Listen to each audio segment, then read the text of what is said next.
Hello and welcome to tonight's Space Sleep Story. If you appreciate what we do here, please like or subscribe for future relaxing nighttime space journeys. Tonight we embark on the extraordinary journey of John Glen and Friendship 7, the first American to orbit Earth on February 20th, 1962. We'll follow Glen from a small Ohio town to Marine combat pilot, to astronaut, to national hero, and his remarkable return to space 36 years later at age 77. So settle into your most comfortable position, close your eyes, and prepare for this historic voyage.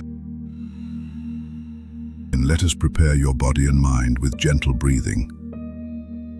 Take a slow, deep breath with me now. Inhale gently for 4 counts. Hold the peace. Exhale for 6. Feel your body releasing into stillness.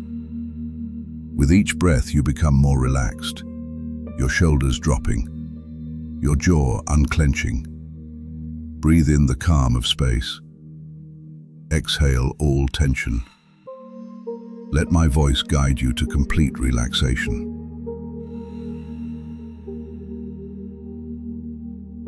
Another gentle breath as we continue our preparation.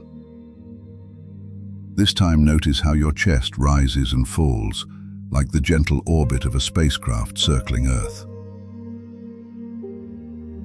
Inhale deeply, feeling your lungs expand. Hold this peaceful moment. Feel the stress of the day leaving your body with each exhale. With each breath, you release a little more into relaxation, your body becoming weightless, your mind drifting like a capsule in the peaceful void. One more deep breath. Perfect.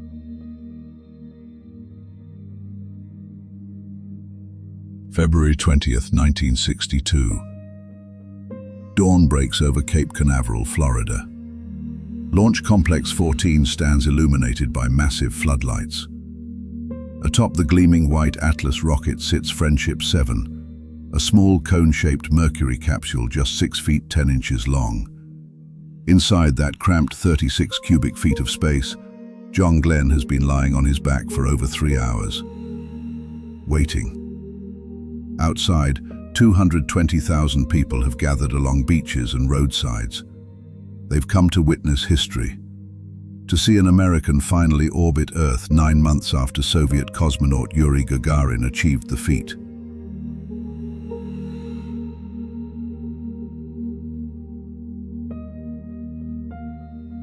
But John Glen's journey to this moment began decades earlier.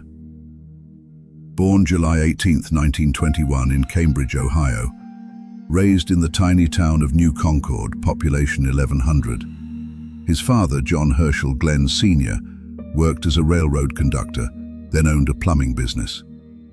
His mother, Teresa Sproat Glen, encouraged young John's curiosity about the world. At age 3, John met Anna Margaret Castor, called Annie. They became childhood sweethearts.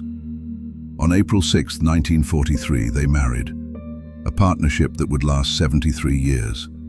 Through war, through space, through triumph and challenge.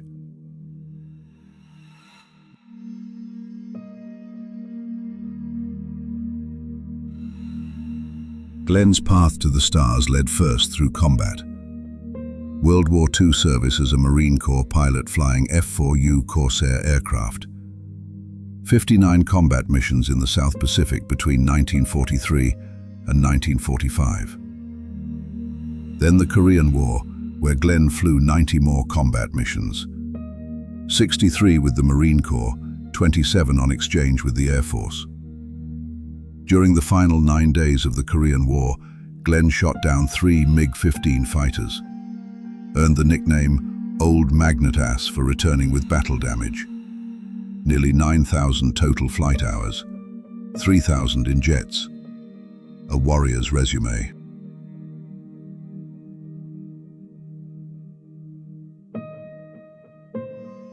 But Glen sought more than combat. After Korea, he attended Naval Air Test Center at Patuxent River, Maryland. Graduated test pilot school in 1954. Then on July 16, 1957, Glen made history. The first supersonic transcontinental flight from Los Angeles to New York. 3 hours, 23 minutes in an F-8U Crusader. Average speed, 725.55 miles per hour. Project Bullet, they called it. Glen used the call sign. The flight earned him a Distinguished Flying Cross and national recognition. The test pilot was becoming famous.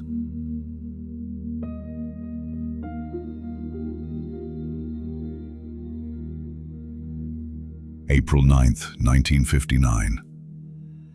NASA introduced the Mercury 7 astronauts at a press conference in Washington, D.C. Chosen from 110 military test pilots, narrowed to 32 candidates, then the final 7. Alan Shepard, Gus Grissom, John Glen, Scott Carpenter, Wally Schirra, Gordon Cooper, Deke Slayton. Glen at 37 was the oldest. Shepard was 35. Gordon Cooper the youngest at 32. 7 men to ride rockets into the unknown. 7 men to represent America's answer to Soviet space achievements. The training would test them like nothing before. Centrifuge forces up to 16 G. Survival training in deserts, jungles, oceans.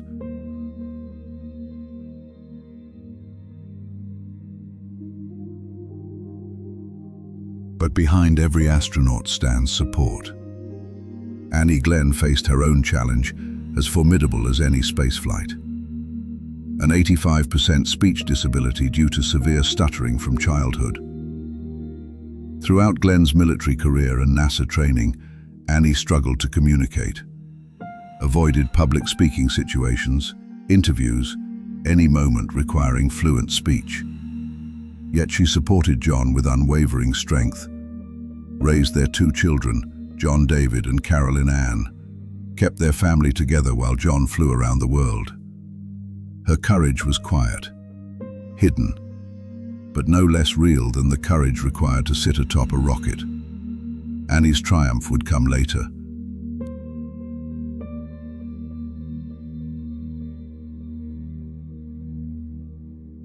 Glen served as backup pilot twice. First for Alan Shepard's Freedom 7 suborbital flight on May 5, 1961. 15 minutes 22 seconds, reaching 116.5 miles altitude. Then backup for Gus Grissom's Liberty Bell 7 on July 21st. Another suborbital arc. The capsule sank after splashdown, but Grissom survived. These were important flights, proof Americans could reach space, but they weren't orbital. Gagarin had orbited Earth on April 12, 1961, 108 minutes circling the planet. America needed an orbital flight to close the prestige gap. That mission would be Mercury Atlas 6. John Glen's turn.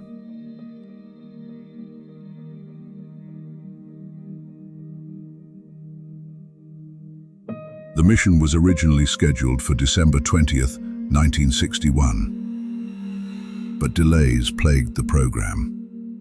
Atlas rockets had exploded during tests.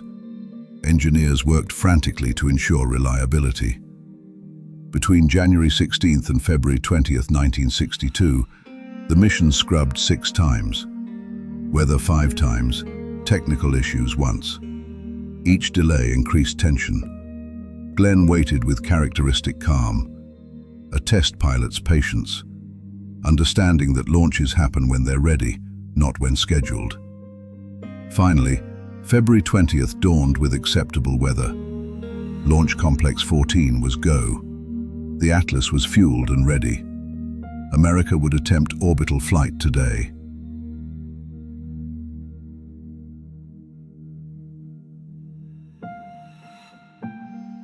2:20 a.m. NASA flight surgeon Dr. William Douglas woke Glen. Low residue breakfast, steak, eggs, toast, orange juice. Medical examination confirmed Glen's excellent condition. 3:15 a.m. Suit-up began. The silver pressure suit took an hour to don. layers of protection against the vacuum of space. At 5:01 a.m., Glen transferred to the pad via van. Entered Friendship 7 at 6:03. The hatch closed at 6:20, but not before a broken bolt in the mechanism required replacement, causing brief concern. Glen lay on his back in the cramped capsule, 36 cubic feet, barely room to move, waiting as final checks proceeded.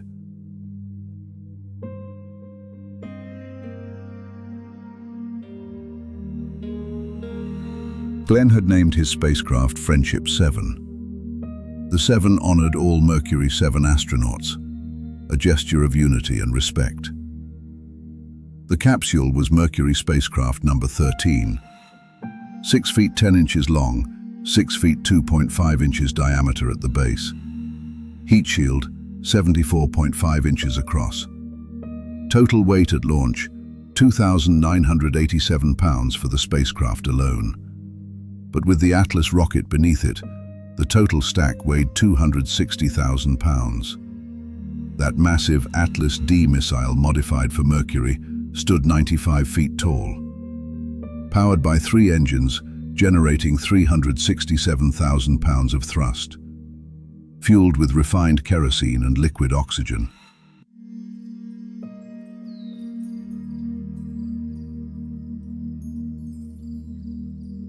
Inside Mission Control, in Mercury-era configuration, banks of consoles monitored every system. Flight Director Chris Kraft commanded the mission from the ground. 18 tracking stations positioned worldwide to maintain communication as the capsule orbited. Cape Canaveral, Bermuda, Canary Islands, Kano, Nigeria, Zanzibar, Indian Ocean, Ship, Muchir, Australia, Woomera, Canton Island, Guaymas, Mexico, and stations across the American Southwest. Each station would have 5 to 7 minutes of communication coverage per orbital pass. Alan Shepard served as Capcom, capsule communicator at Cape Canaveral. Scott Carpenter, Glen's backup pilot, also monitored communications. Gordon Cooper manned the Muchir, Australia tracking station. The whole Mercury team supporting Glen's flight.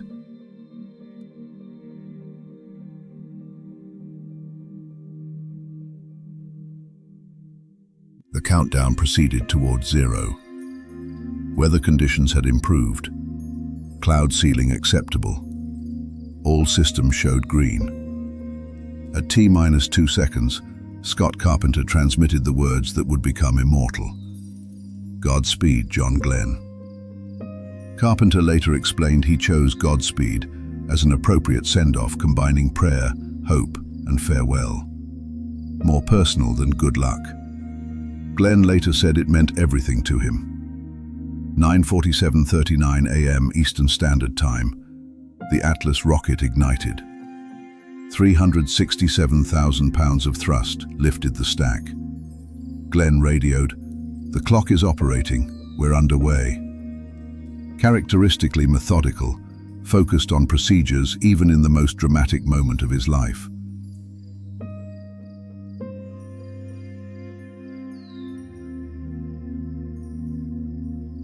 The ascent was violent. Glen felt the rocket vibrate and shake as it climbed. 1 minute 25 seconds, max Q. Maximum dynamic pressure, the moment of greatest stress on the rocket structure. 2 minutes 10 seconds, booster engine cutoff. The 2 outboard engines shut down and separated. The sustainer engine continued pushing Glen higher, faster. 5 minutes 1.4 seconds, sustainer engine cutoff. Orbit achieved. 5 minutes 6 seconds, Friendship 7 separated from the spent Atlas stage. Glen turned the spacecraft 180 degrees to look back at the booster. He watched it tumbling in a slow, lazy roll, sunlight glinting off its metal skin. Then it fell away, drifting back toward Earth.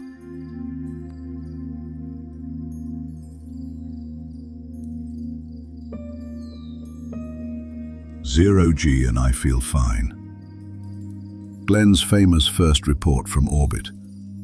The phrase referenced a conversation before flight. Test pilot Chuck Yeager had asked Glen, "You know what to say, don't you? 0G and I feel fine." And Glen felt fine. Weightlessness was not the debilitating condition some feared. Objects floated, yes.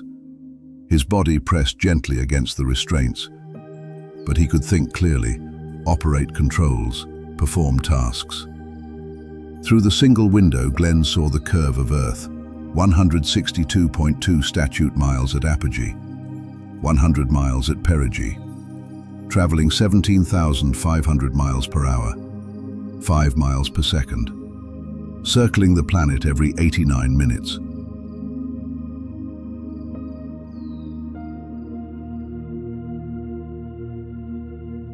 During the first orbit over Africa, the automatic attitude control system began malfunctioning. The spacecraft was drifting, not maintaining proper orientation. Glen switched to manual control using the hand controller.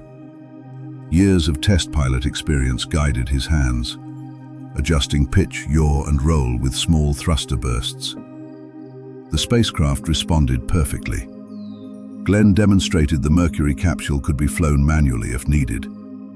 This was critical data, proof that human pilots added value, that astronauts were more than passengers. They were pilots. Approximately 20 minutes after launch, Glen witnessed his first orbital sunrise over the Indian Ocean. The transition from darkness to light took only seconds, brilliant and beautiful.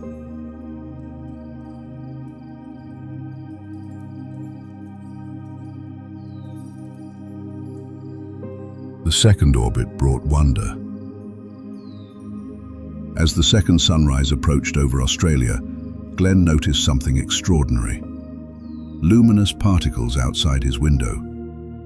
He radioed, "I'm in a big mass of some very small particles that are brilliantly lit up, like they're luminescent. They're coming by the capsule, and they look like little stars. A whole shower of them." Glen watched, mesmerized. The particles drifted past the window, glowing like fireflies in the sunlight, like stars, like snowflakes of light.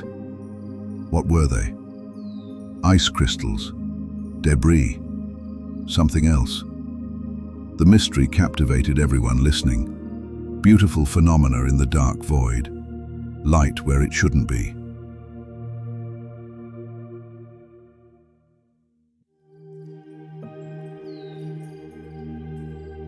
Over Australia, Glen spotted lights from Perth. The city had turned on all its lights as tribute. 1:15 a.m. local time. Perth, the city of lights, Glen called it. At Moocher tracking station, Gordon Cooper served as Capcom. Glen discussed the firefly phenomenon with Cooper. Then Glen conducted an experiment. He tapped the spacecraft wall. A cloud of particles appeared outside the window. The mystery solved.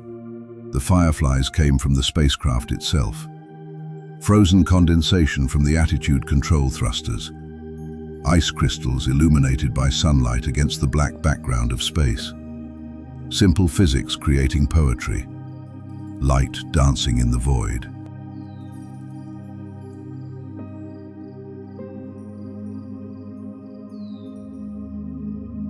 But on the ground, Mission Control faced a crisis. Telemetry showed a warning signal.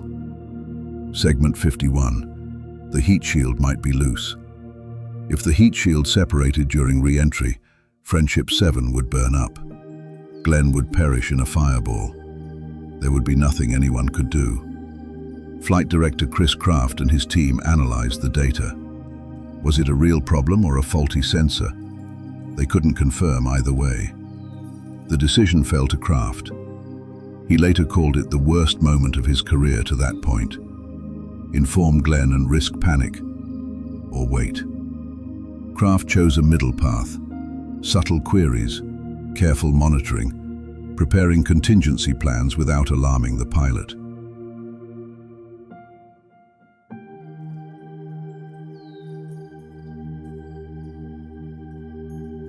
The The normal procedure called for jettisoning the retro pack after the retro rockets fired. The retro pack held 3 solid fuel rockets that would slow the spacecraft for re-entry. But if the heat shield latches had failed, the retro pack straps might hold the shield in place. Might. Engineers debated. Some argued for standard procedures, jettison the pack. Others argued keeping it might save Glen if the latches failed. Kraft made the call. Keep the retro pack attached. Controllers began asking Glen to confirm the retro pack retention switch was in the off position. Glen asked why, but received vague responses. He sensed something was wrong, but Mission Control wouldn't elaborate. Trust the ground, he told himself. They know what they're doing.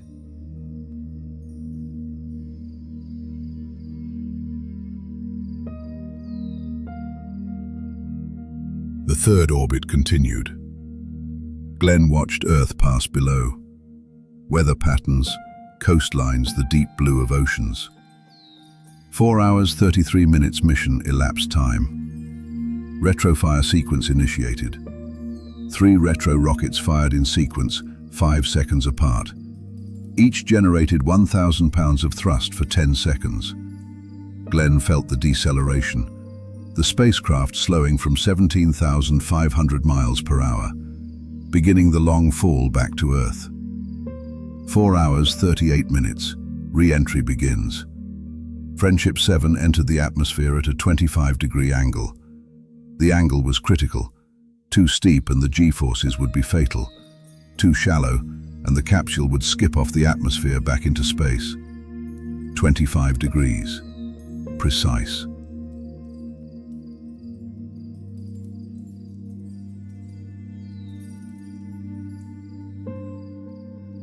Glen reported seeing big chunks of burning material flying past his window. The retro pack straps burning through. Then communication blackout. During peak heating, ionized gases form around the spacecraft. A plasma sheath. Radio waves cannot penetrate. 4 minutes, 20 seconds of silence. On the ground, Mission Control waited. Kraft and his team staring at screens. Shepard at the Capcom console waiting to hear Glen's voice. Waiting to know if the heat shield held. If John Glen was alive.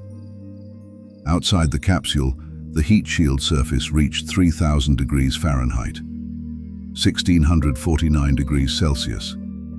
The fiberglass honeycomb ablating, designed to burn away, carrying heat with it. Inside, the cabin temperature remained below 100 degrees.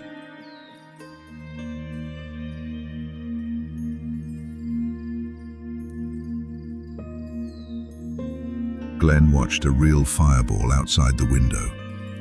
Orange and red plasma. Chunks of the retro pack burning, tumbling past. He heard something banging outside the capsule. Was it the retro pack? Or the heat shield breaking apart? He didn't know. Couldn't know. Then at last, radio crackle. Signal returning. Glen's voice. My condition is good, but that was a real fireball, boy. Kraft later wrote that Glen's call was the sweetest sound he ever heard. The heat shield had held. The segment 51 signal had been a faulty sensor. The heat shield was secure throughout the flight. Glen was safe. Coming home.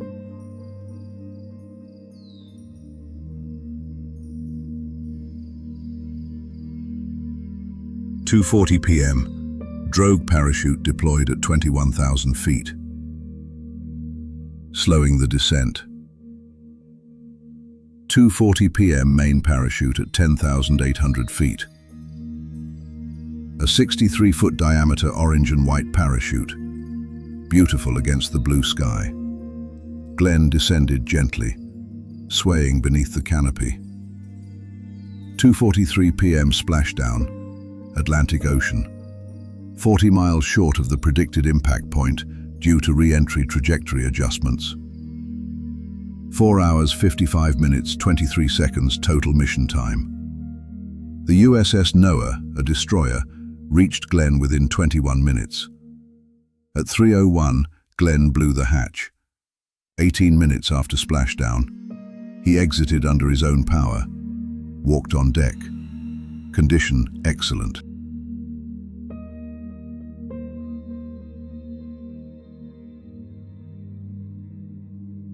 Transferred by helicopter to the aircraft carrier USS Randolph.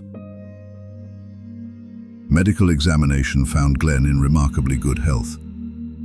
Lost 5 pounds during the mission. Engineers inspected the heat shield, confirmed it was secure throughout. The segment 51 warning was indeed a faulty sensor, not an actual problem.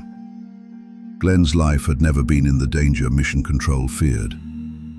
But the fear had been real, the crisis genuine, the relief profound. John Glen had orbited Earth 3 times, 75,679 miles, the first American to achieve this feat. And he had come home safely. America could celebrate.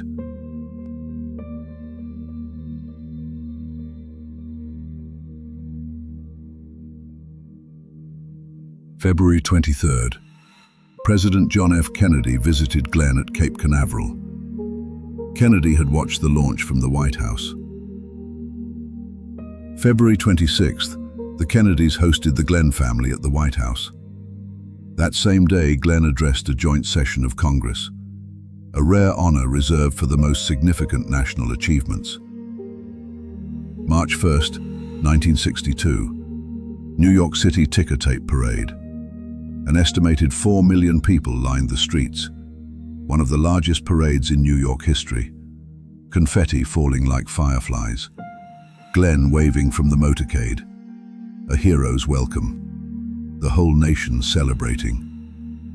Glen and his family traveled as goodwill ambassadors, representing American achievement, symbolizing the nation's space capabilities.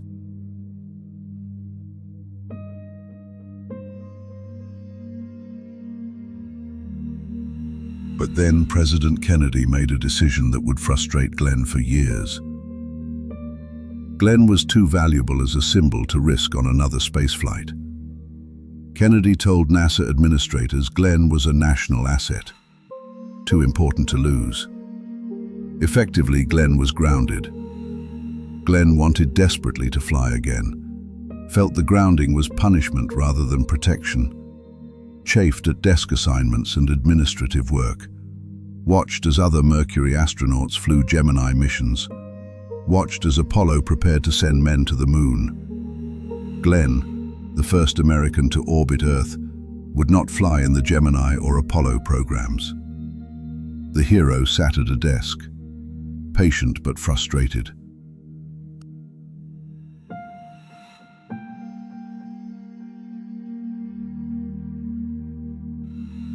January 16, 1964, Glen resigned from NASA.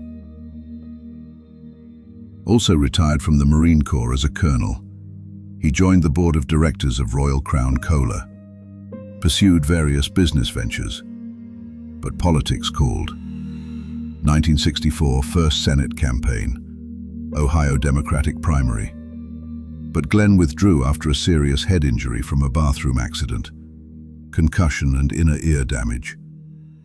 1970 Senate campaign, lost the primary to Howard Metzenbaum.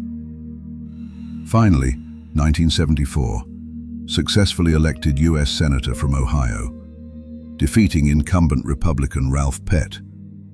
Glen would serve 4 full terms, 24 years from December 24, 1974 to January 3, 1999.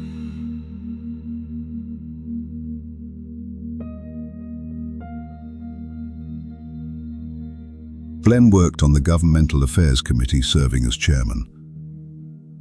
Armed Services Foreign Relations Special Committee on Aging. Nuclear Non-Proliferation Government Oversight, Aging Issues. 1984, he sought the Democratic nomination for president. Withdrew before primaries after poor showing. But Glen's Senate career was productive, respected by colleagues on both sides, known for thoughtfulness, integrity, dedication. Yet always he wondered, would he fly in space again? Could he? The years passed. 64 became 70, became 75. The first American to orbit Earth watched from the ground. Patient. Waiting.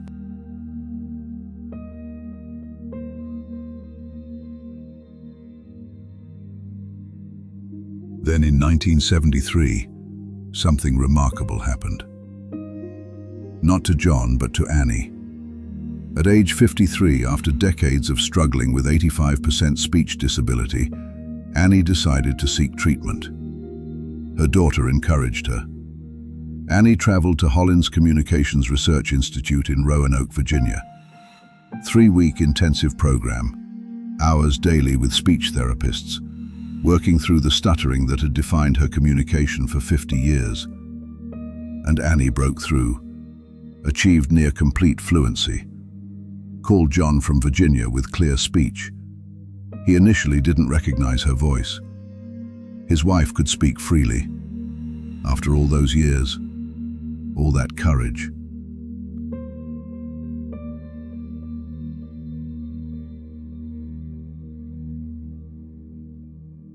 Annie became an advocate for people with communication disorders. Gave speeches, did interviews, became a spokesperson. John later called Annie's achievement the greatest act of courage he'd witnessed, greater than his space flights. Her courage had been quiet, private, a daily battle, not a dramatic 4-hour mission, but no less real, no less difficult. Annie had orbited her own impossible challenge and landed safely, triumphant.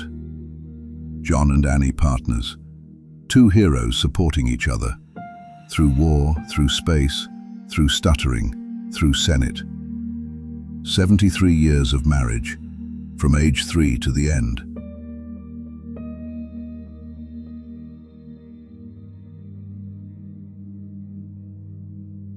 January 16th, 1998. NASA Administrator Daniel Goldin made an announcement. John Glen would fly on Space Shuttle Discovery. Mission STS-95. Glen would be 77 years, 3 months, 9 days old at launch. The oldest person ever to fly in space. 36 years after Friendship 7. The scientific justification was aging research. Spaceflight effects on the body mimic aging effects on Earth.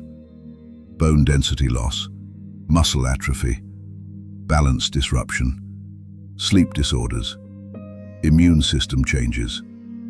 Studying Glen, a 77-year-old astronaut, could provide valuable data. Data to help the elderly on Earth. Data to prepare for long-duration missions.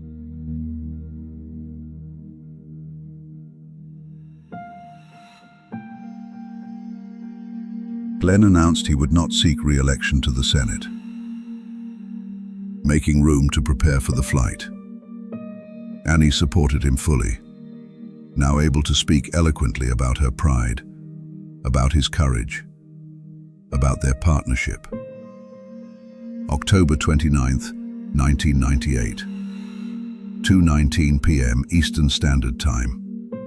Kennedy Space Center Launch Complex 39B. Space Shuttle Discovery lifted off. 250,000 people watched in person. The largest Kennedy Space Center crowd since the Apollo program. Everyone wanted to see the legend return to space. John Glen going home to orbit. 36 years later.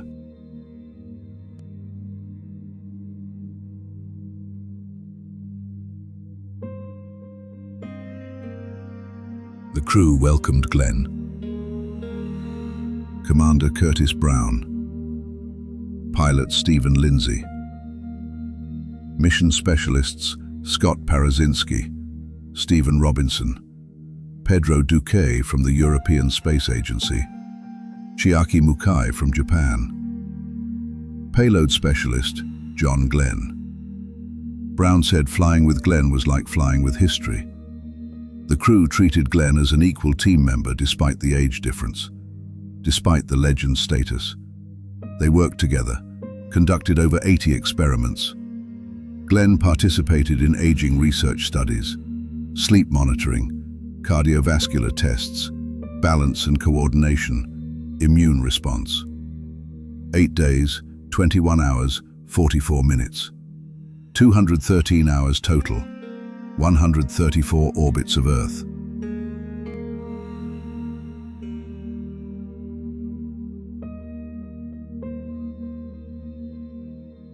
During shuttle re-entry, Glen watched plasma forming outside the windows, the orange-red glow.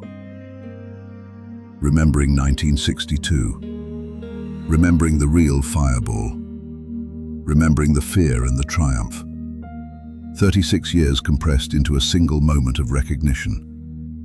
This time no heat shield crisis, this time no faulty sensor. This time Annie could speak about watching him return. This time the data collected would help millions. November 7th, 1998, 12:04 p.m. Eastern Standard Time. Discovery landed at Kennedy Space Center shuttle landing facility. Glen exited, walked on the tarmac, waved. 77 years old, triumphant.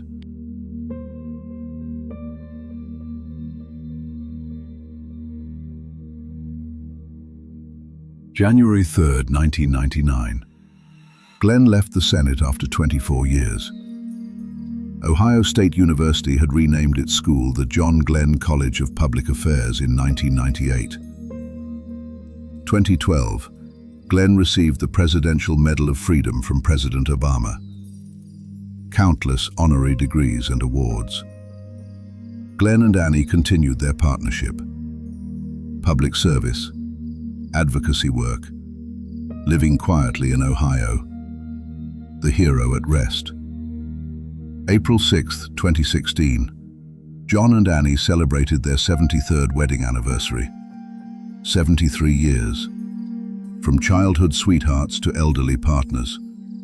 Through everything together.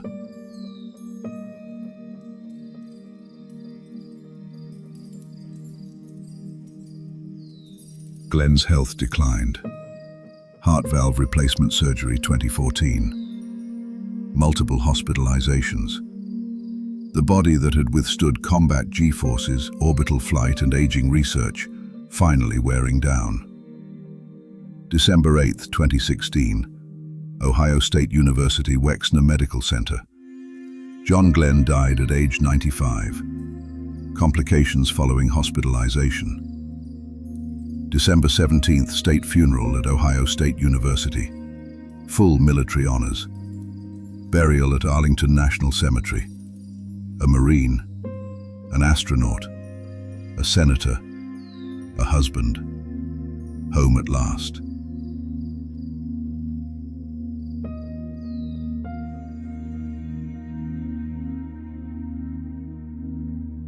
Annie continued. Advocacy work. Speaking for those who struggle to speak. May 19th, 2020. Annie Glen died at age 100. Complications from COVID-19. The partnership ended. 73 years of marriage. Both heroes. Both triumphant. Both at rest.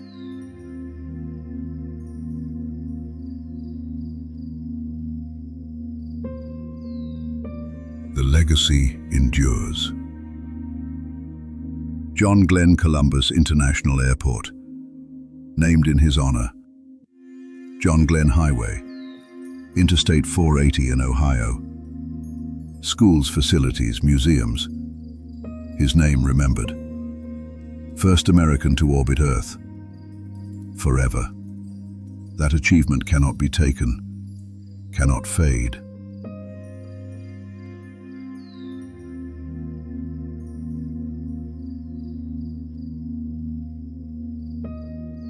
Oldest person to fly in space. 77 years old. Held the record nearly 23 years. Until Wally Funk.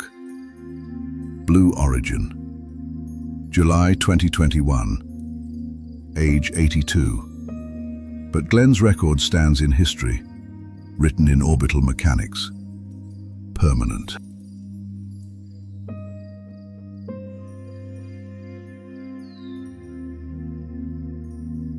"149 combat missions. World War II and Korea. A warrior, a Marine, protecting his nation. Before the stars, after the stars, always serving."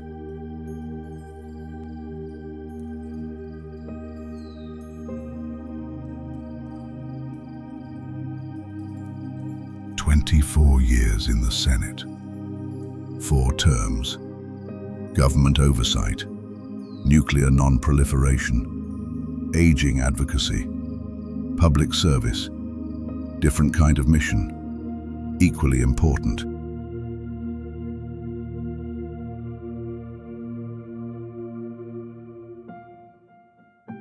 "73 years with Annie.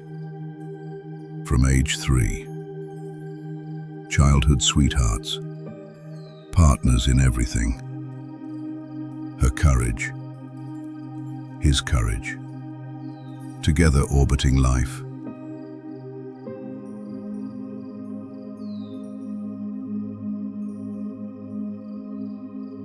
Imagine Earth from orbit.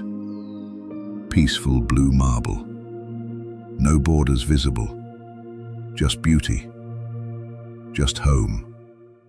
Glen saw this 3 times in 62, 134 times in 98.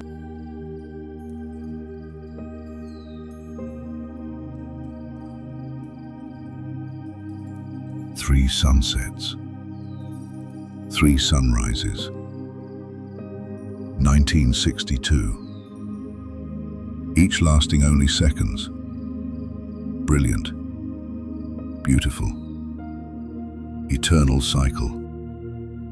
Day becoming night. Night becoming day. Forever.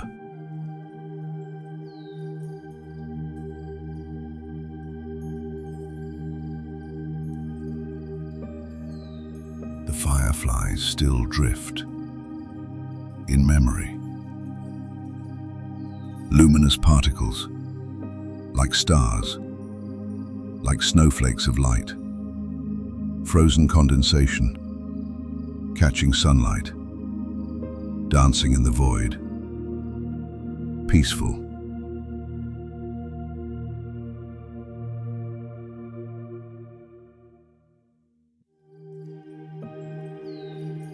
The heat shield held. Protection complete. 3,000 degrees outside. 90 degrees inside. Engineering triumph. Glen trusted the shield. The shield held. Safe landing. Mission accomplished.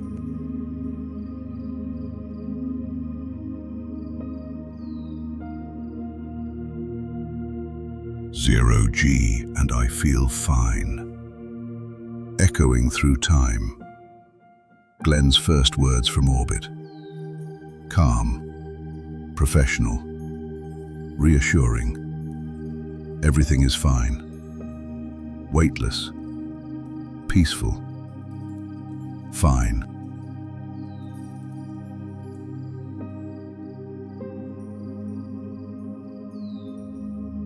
Floating in zero gravity. Ultimate rest. No weight. No strain. Just presence. Just being. Suspended. Peaceful. Floating.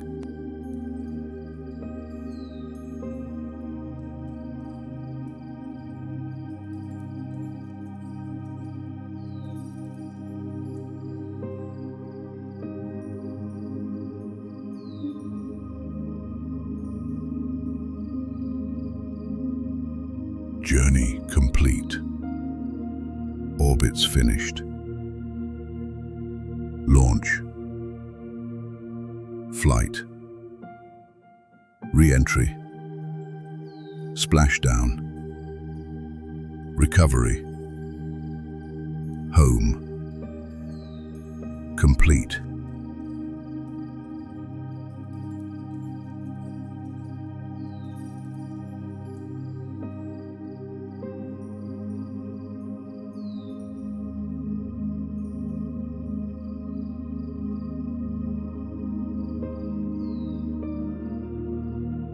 Returning home.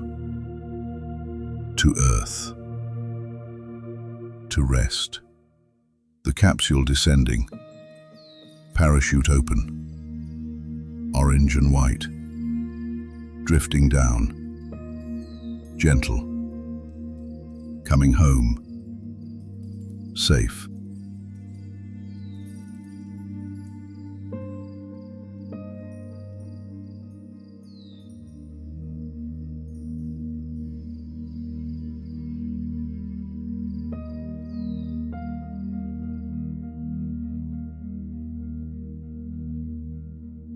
Godspeed, John Glen. Farewell. Scott Carpenter's blessing. At launch. At death. At memory. Godspeed. Peace. Rest.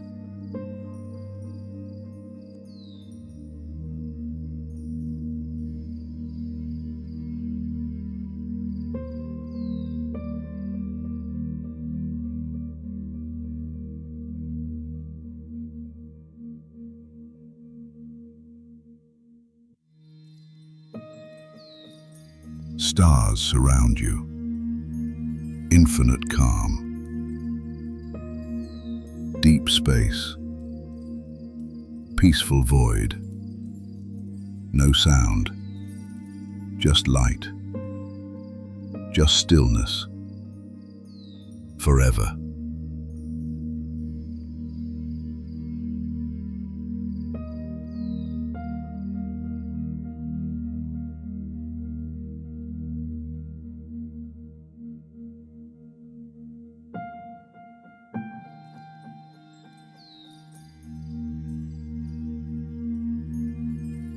The earth turns below, slowly, peacefully, blue and white, clouds swirling, oceans shining, home, beautiful, peaceful.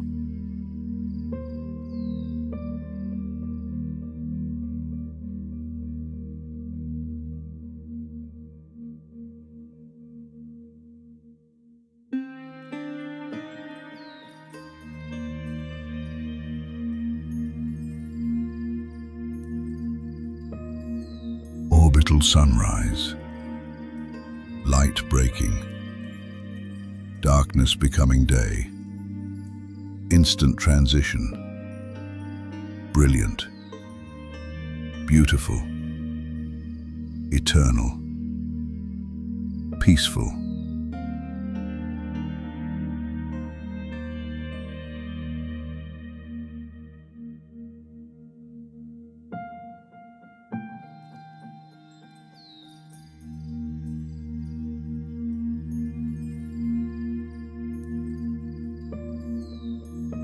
Fireflies drifting, peaceful light. Glowing particles, like stars, dancing, drifting, light, peace.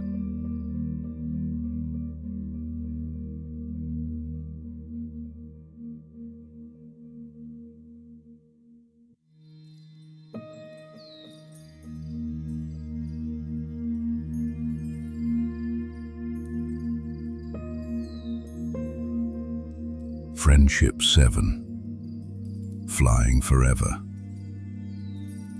In memory. In history. Orbiting. Peaceful. Complete. Home.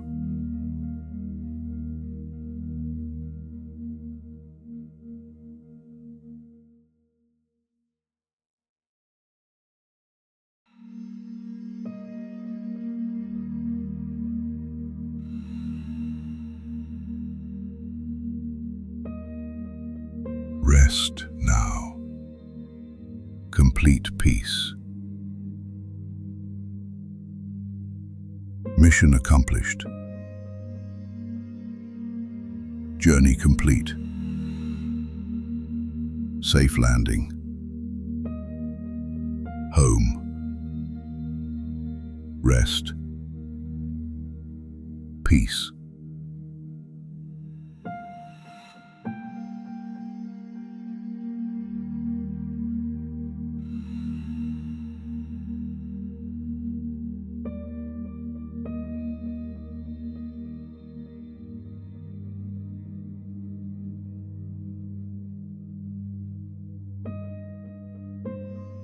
The Atlantic waits. Calm waters. Recovery ships. Helicopters circling, ready to bring him home. Safe. Peaceful.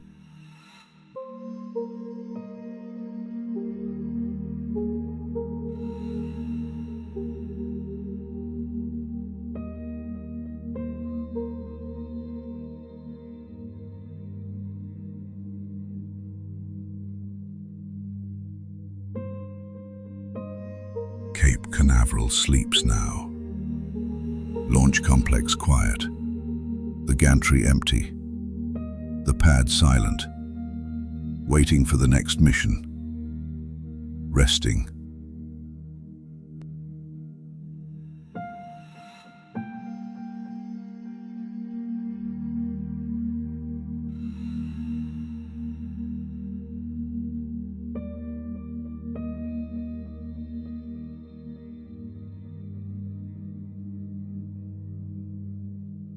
Mission control darkened.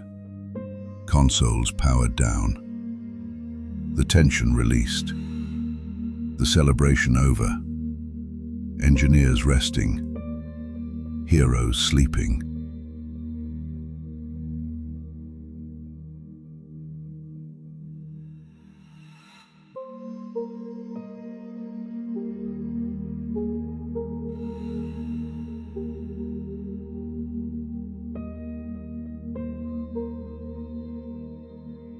New Concord, Ohio. Small town, peaceful streets, where it all began. Population 1,100. One hero, sleeping now.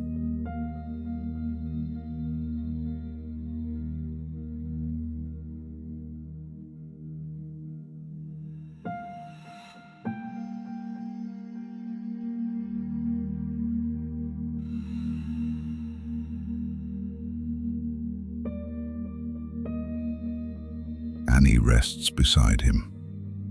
Partners always. 73 years. From childhood to stars to peace. Together.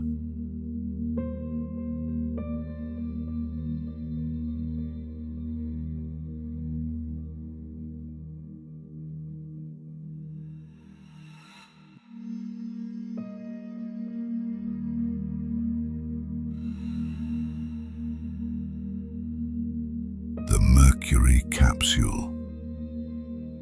In a museum now. Friendship 7. Preserved forever. Telling the story while we sleep.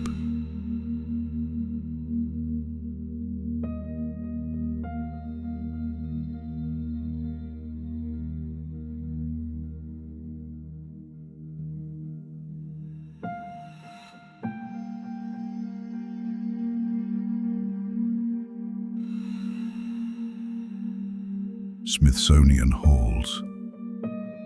Quiet at night. The capsule resting, waiting for morning visitors. History preserved. Peaceful.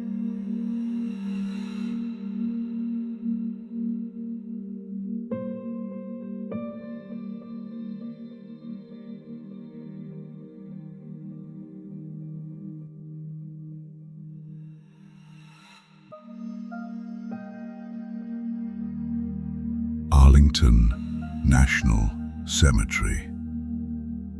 White headstones. Glen among heroes. Marines. Astronauts. Senators. All at rest.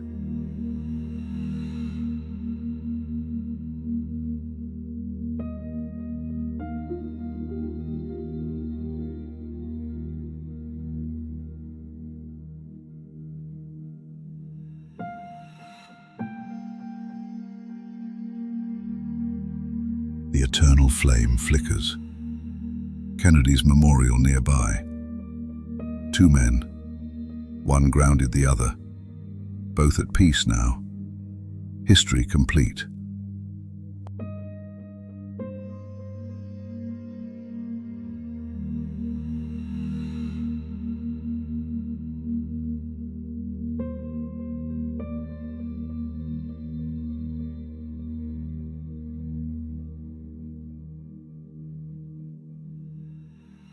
Stars wheel overhead. Same stars Glen saw. From orbit. From Ohio. From everywhere. Eternal. Peaceful.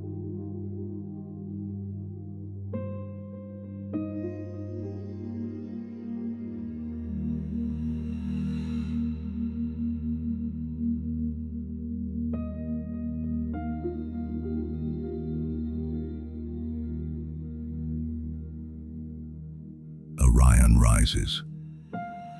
Winter constellation. Glen watched it from space. Same stars. Different perspective. Beautiful always.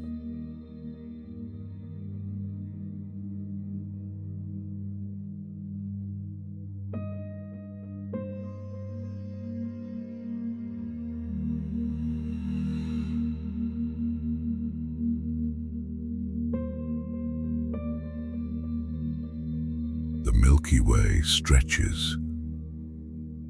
River of light. Our galaxy. Glen circled within it. Part of the cosmos. Forever.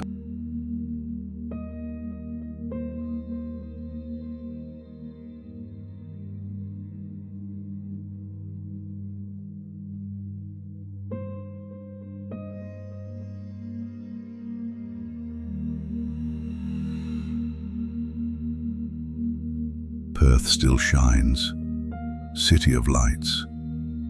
Remembering Glen, turning on lights, welcoming astronauts, still shining.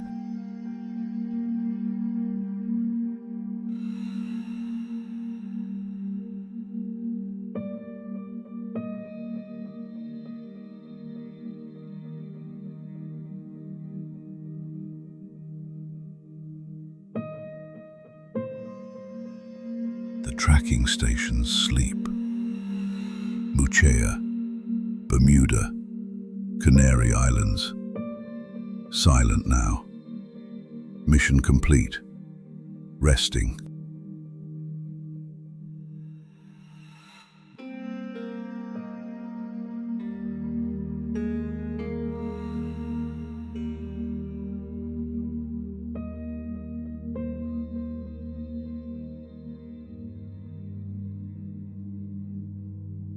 Gordon Cooper dreams of Australia, of fireflies. Capcom duties done. Fellow astronaut. Mercury 7 brother. Resting.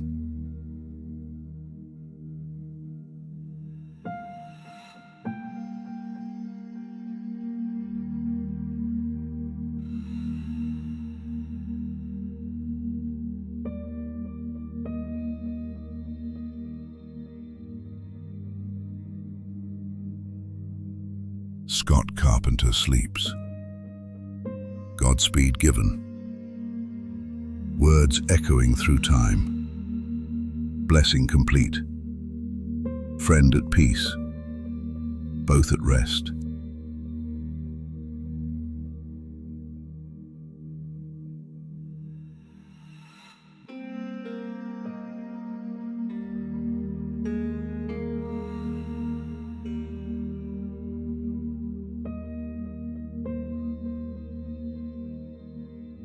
Chris Kraft rests.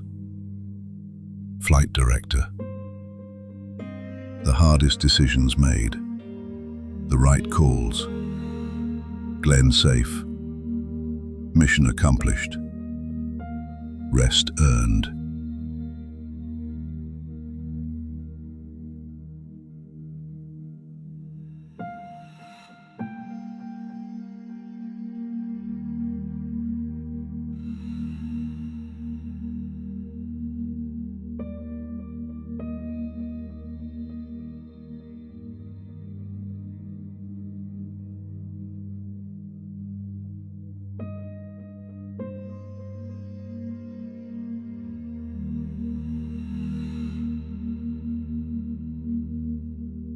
Shepard dreams.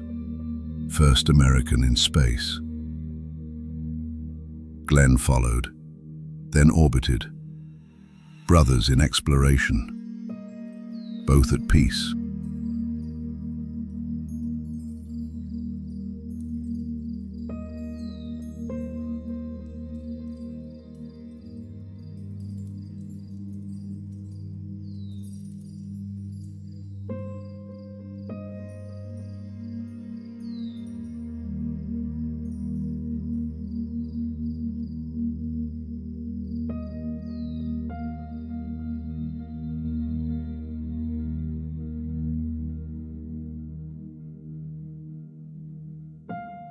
The Mercury Seven.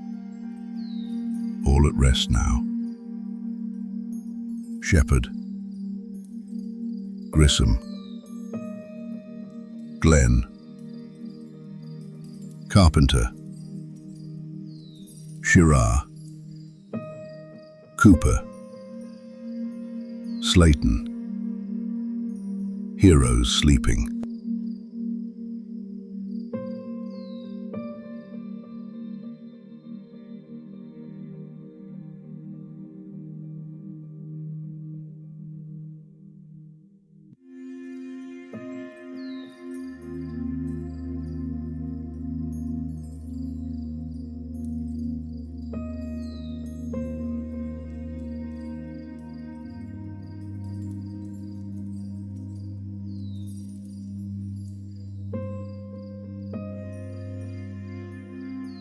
Kennedy Space Center. Quiet tonight. Launch pads waiting. Rockets sleeping. Dreams of space. Peaceful.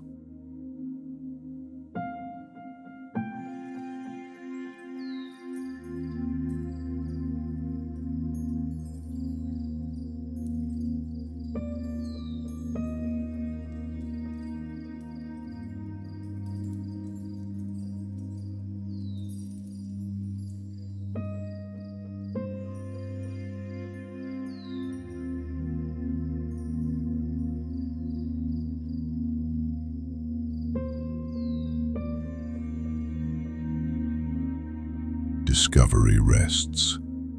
Shuttle retired. In a museum now. STS-95 complete. Glen's second ship. Both at peace.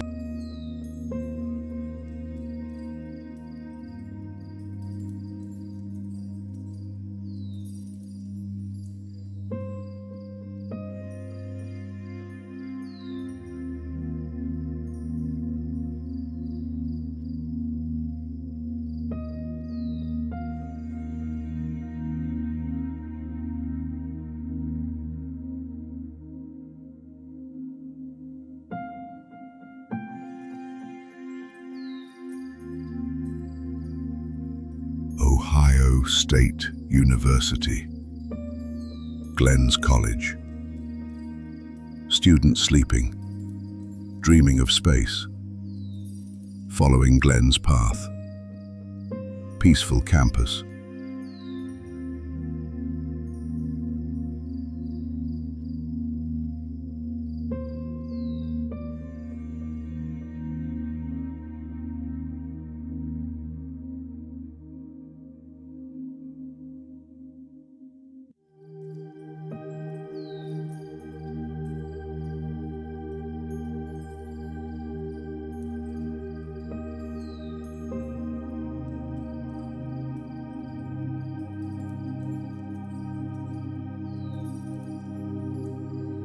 John Glen College.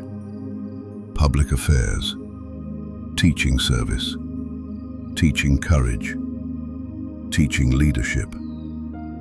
Legacy continuing.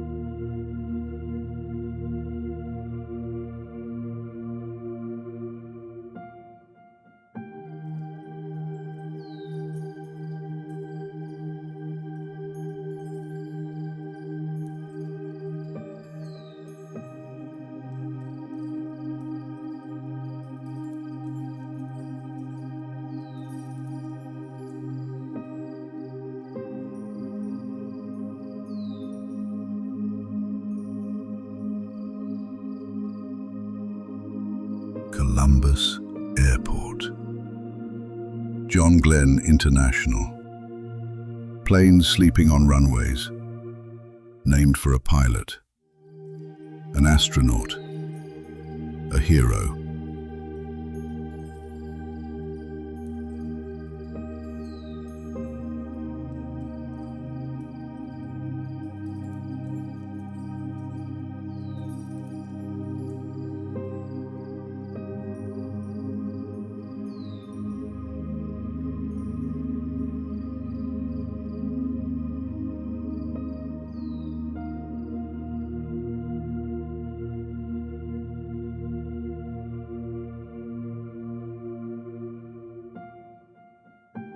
Interstate 480. John Glen Highway. Cars resting. Drivers sleeping. Named for Ohio's sun. Peaceful night.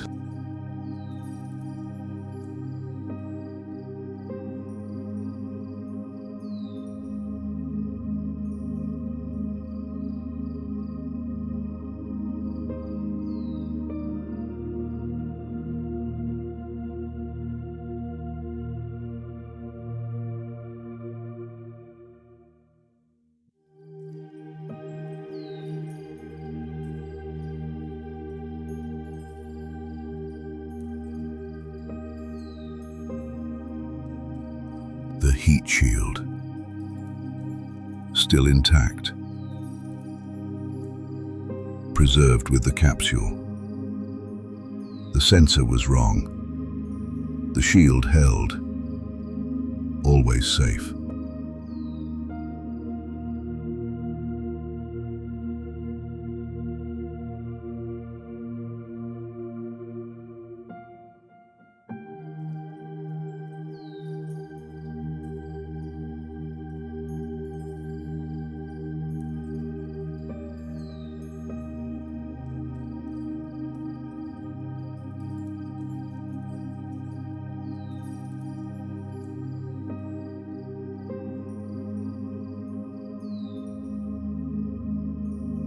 Segment 51. Just a faulty sensor. The crisis that wasn't.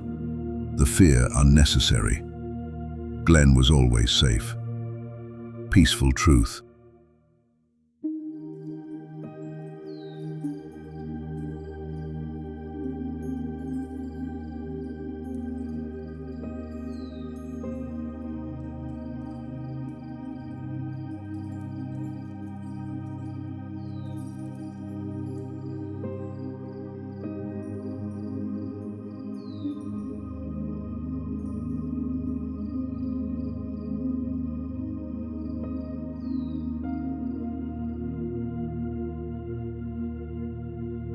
The retro pack burned, as designed. Straps melting, chunks flying, protection working, Glen watching, coming home.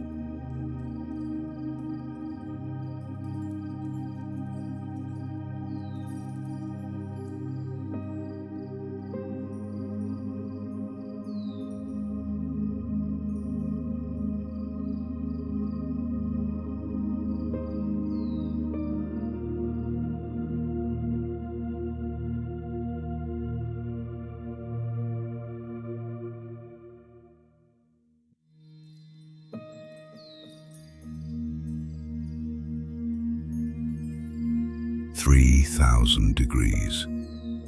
Outside the window, 90 degrees inside. Engineering miracle. Human ingenuity. Safe passage home.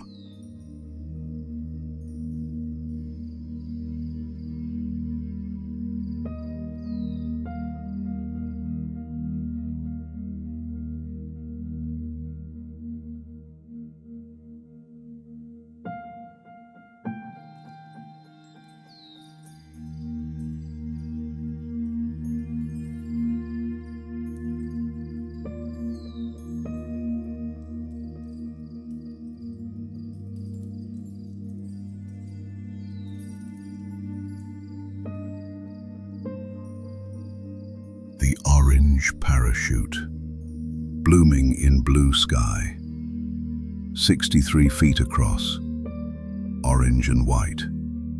Beautiful descent, gentle landing.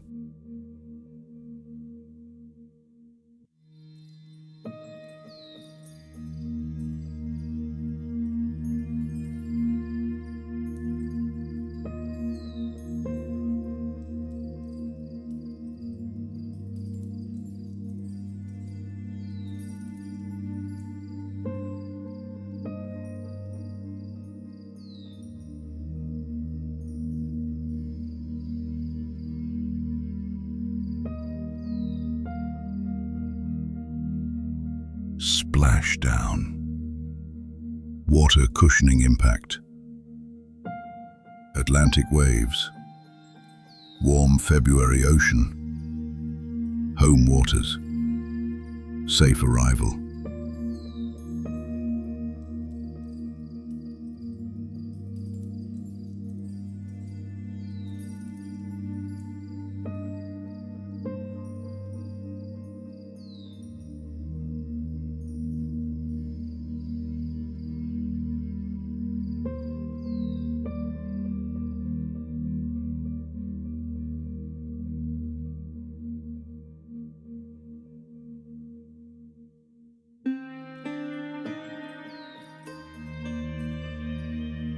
USS Noah approaching. Destroyer on rescue mission. 21 minutes.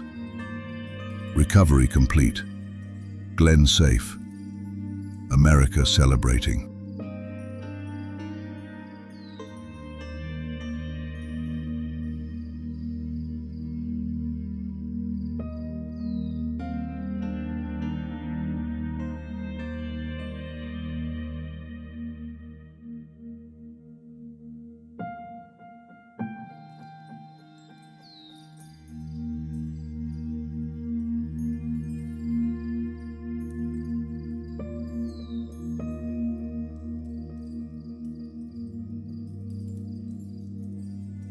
Hatch blown open. Fresh salt air.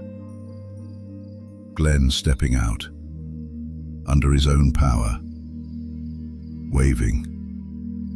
Smiling. Hero home.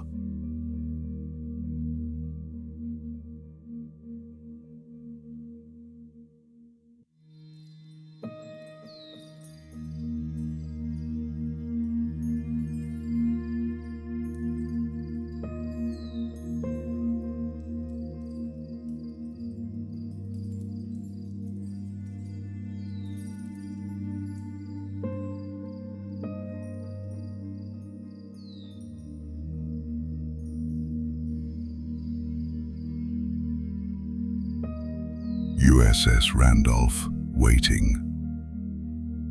Aircraft carrier. Helicopter lifting Glen. Short flight to the deck.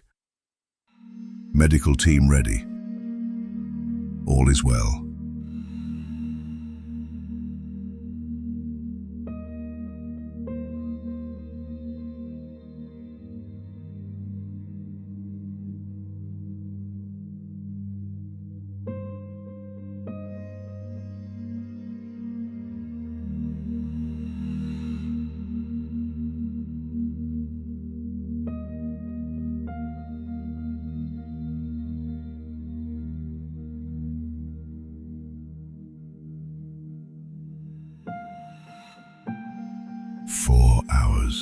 55 minutes, 23 seconds.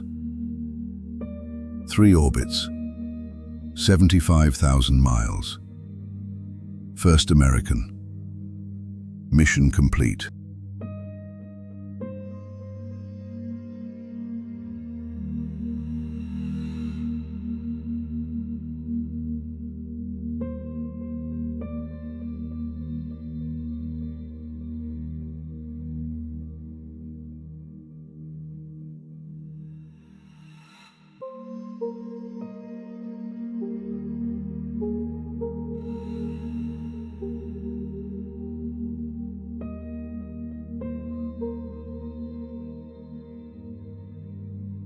The ticker tape falls. 4 million celebrating. New York streets, confetti like fireflies. Heroes welcome, nation rejoicing.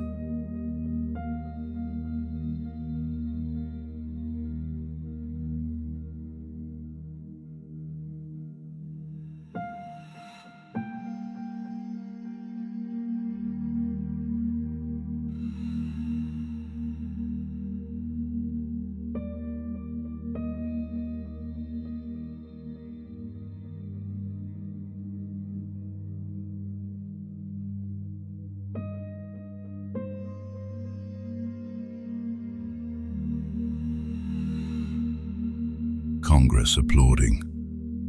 Joint session. Glen speaking. Humble words. Sharing credit. True leadership. Peaceful pride.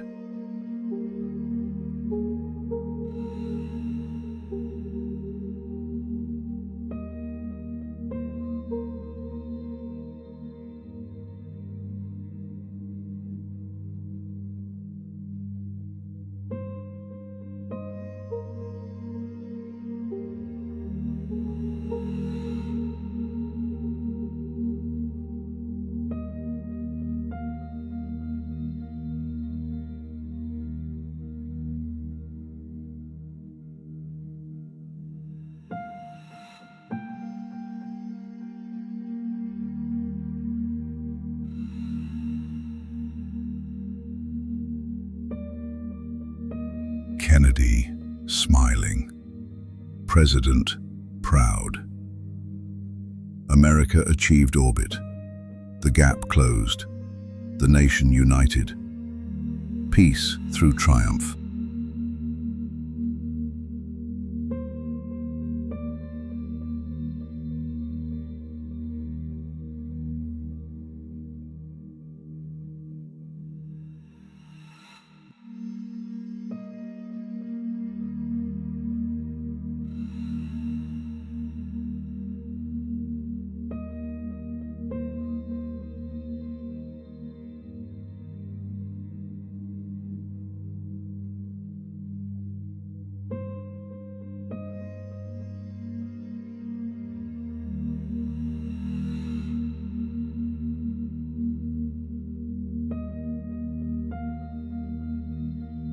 "36 years passing, like orbital sunrise." Quick transition, 62 to 98. Glen waiting, patient, then flying again.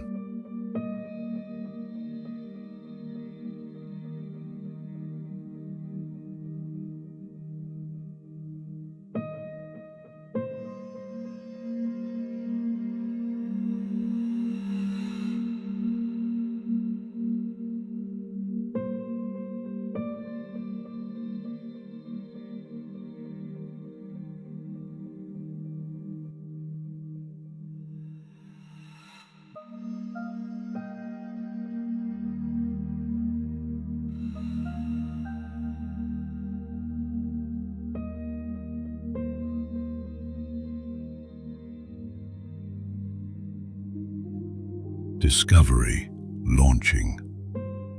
77 years old, oldest ever, still capable, still brave, still Glen. History repeating.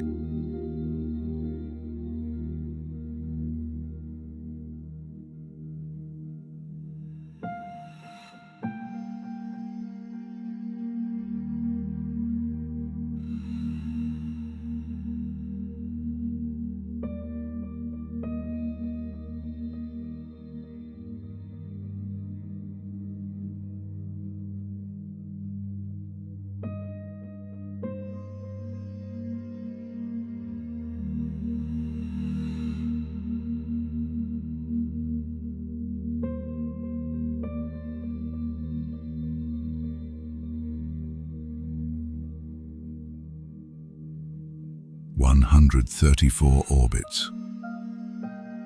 1998. More than 40 times his first flight. Same wonder, same courage, same peace.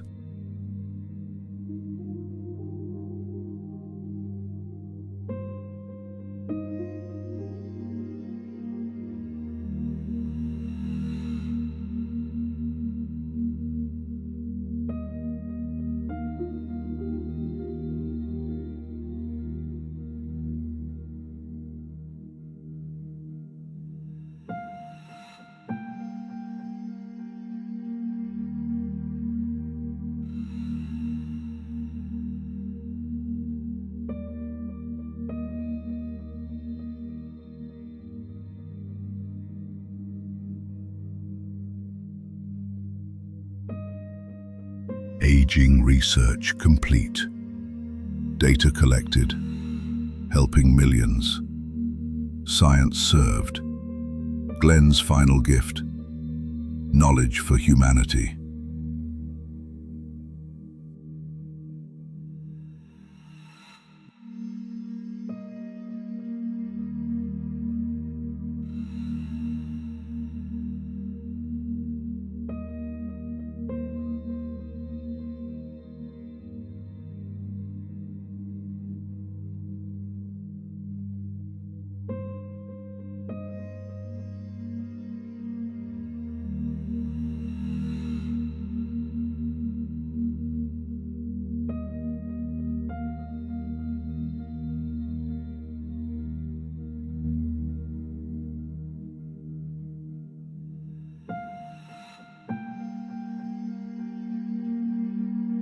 November 7th.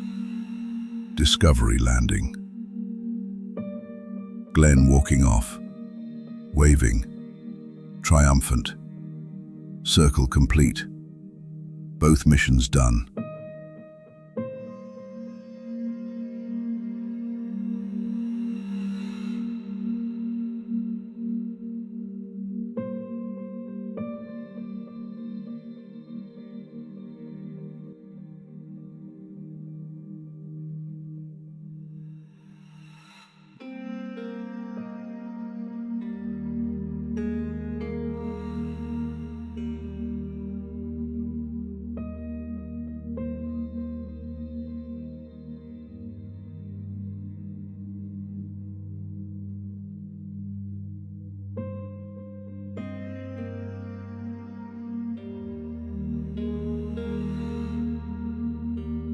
Rest now, like Glen rests.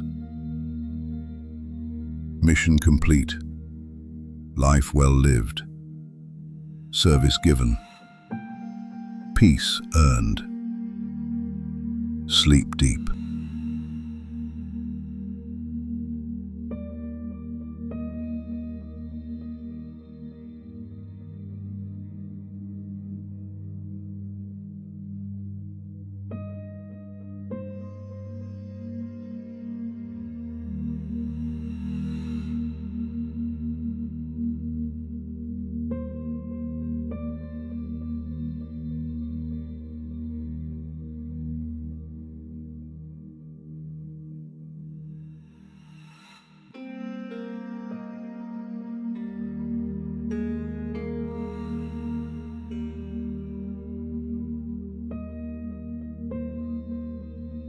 Breathe slowly, like floating in orbit.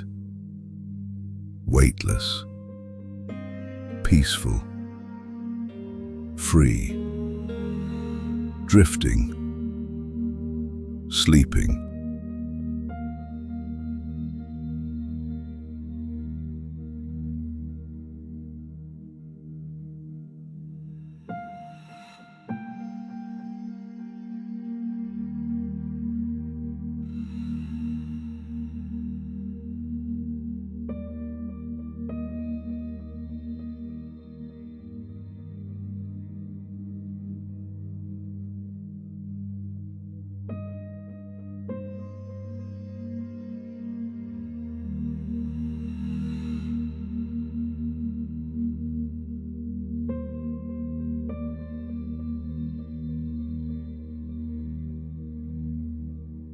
The stars wait for future explorers.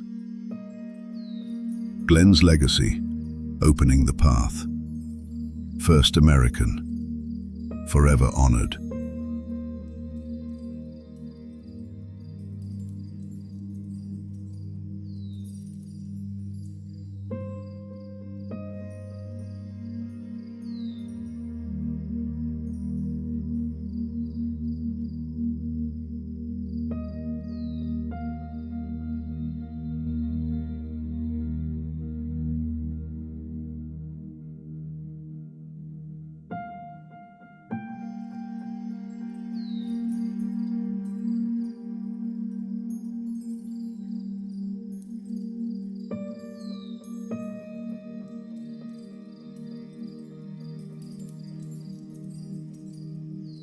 Sleep now.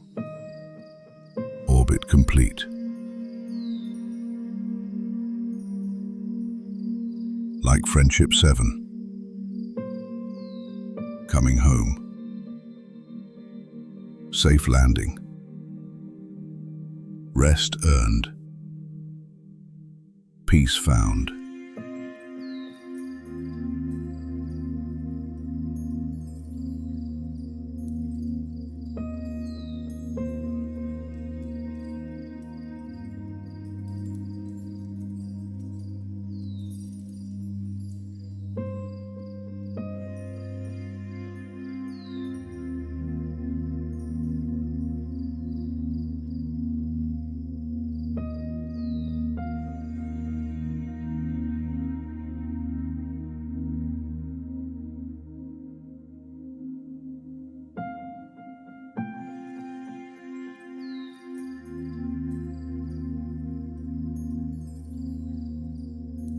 Godspeed to you, listener. Sleep well. Dream of stars. Dream of courage. Dream of peace.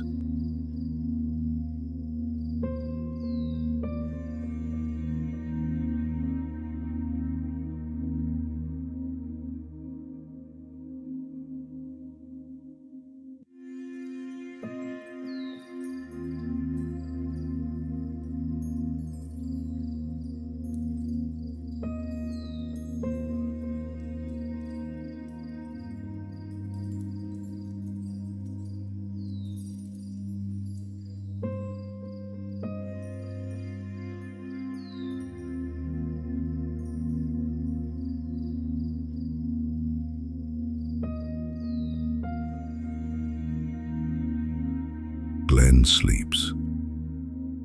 Annie sleeps.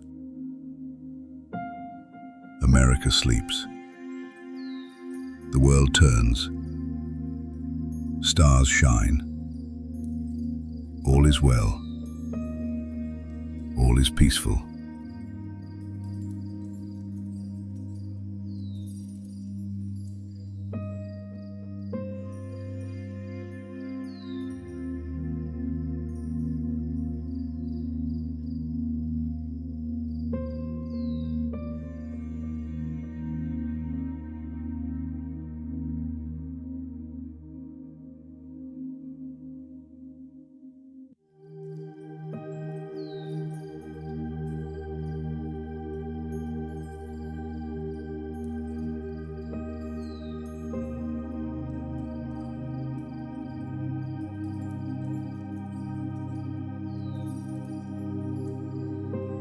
Zero G. And you feel fine. Weightless. Peaceful. Floating. Sleeping. Fine. Rest. Peace.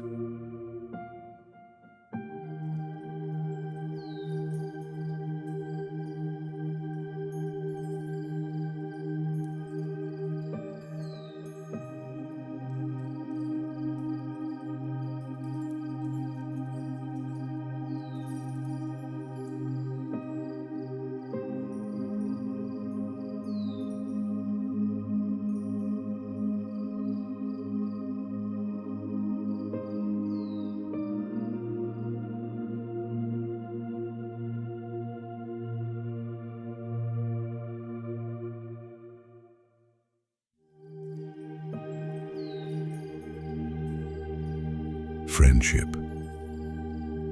forever. 7.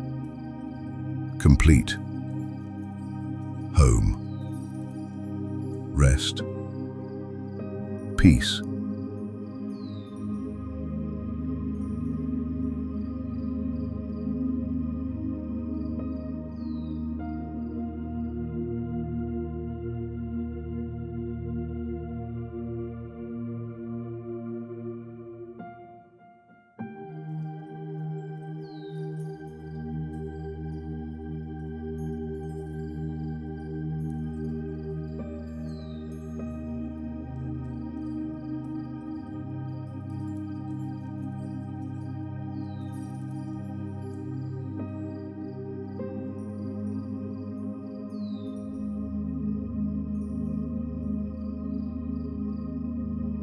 Godspeed. John Glen. Godspeed to you. Sleep now. Rest well. Peace.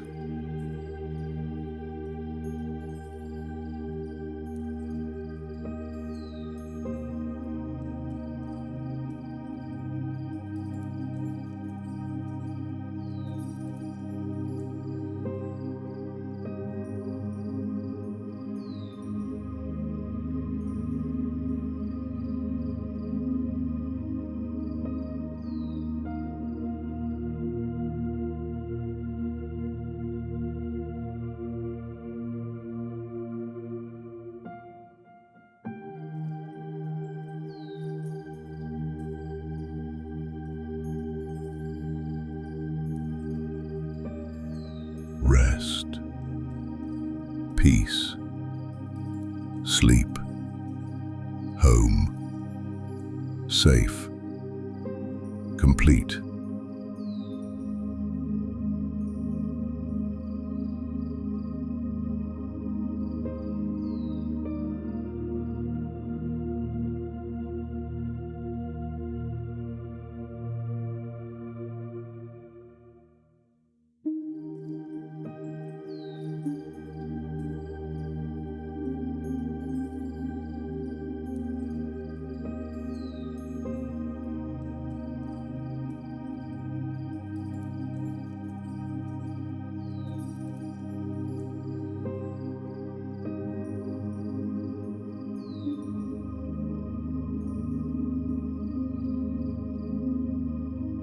Peace,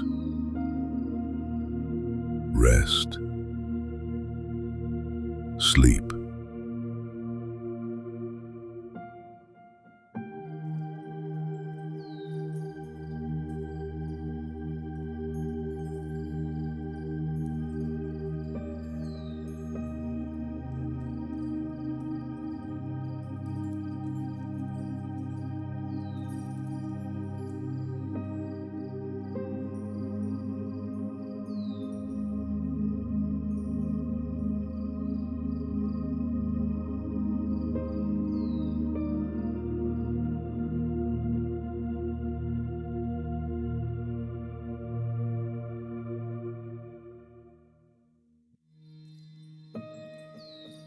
Sleep, peace,